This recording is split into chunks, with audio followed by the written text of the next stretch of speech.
Kinukumpuni na ng Maynilad ang nasira nilang tubo sa bahagi ng IBP Road sa Quezon City na nagpabaha roon. Para sa detalye, may unang balita live si EJ Gomez. EJ. Igan, bahaga ngayon dito sa ilang bahagi ng IBP Road sa Quezon City matapos umapaw ang tubig sa isang underground water pipe kaninang madaling araw. Alas 4 ng madaling araw nang umapaw ang tubig sa isang underground water pipe dito sa IBP Road sa Quezon City ayon sa ilang residente. Tuloy-tuloy ang pag-apaw ng tubig na nagdulot ng mabilis na pagbaha sa lugar. Ayon sa ilang residente na nakausap natin, linya ito ng tubig ng Maynilad. Agad naman daw nilang naitawag ang problema sa kumpanya para ayusin ang linya ng tubig. Halos abot na sa may batasan ng layo ng basang kalsada dahil sa pagbaha. Ang mga sasakyan, lalo ang mga tricycle at motorsiklo, kanyang iwas. May ilang pampasaherong jeep at truck naman ang di naiiwasan ng sirang butas o kung saan nagmumula ang umaapaw na tubig. Pahirapan naman sa mga residente ang pagtawid sa lugar dahil sa gutter deep na baha.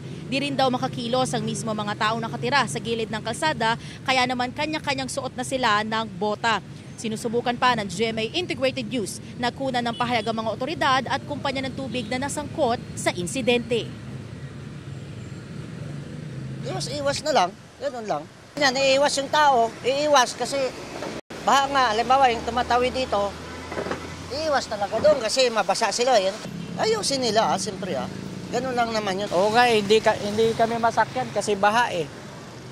At saka lagi ho nasisira yan, laging ginagawa. Paulit-ulit. Minsan may na na dyan, may tumaob na tricycle. Kasi na-shoot yung gulong dyan.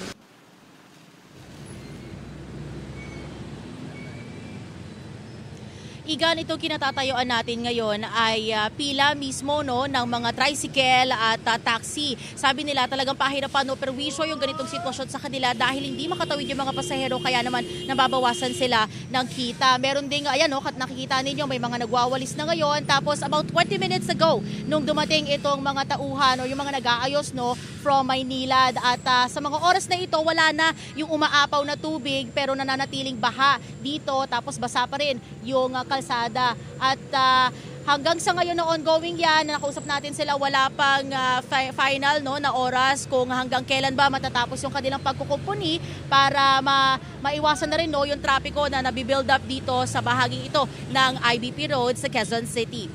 Yan ang latest mula rito sa Quezon City. Ito po si EJ Gomez para sa GMA Integrated News. Igan, mauna ka sa mga balita, mag-subscribe na sa GMA Integrated News sa YouTube para sa iba't ibang ulat sa ating bansa.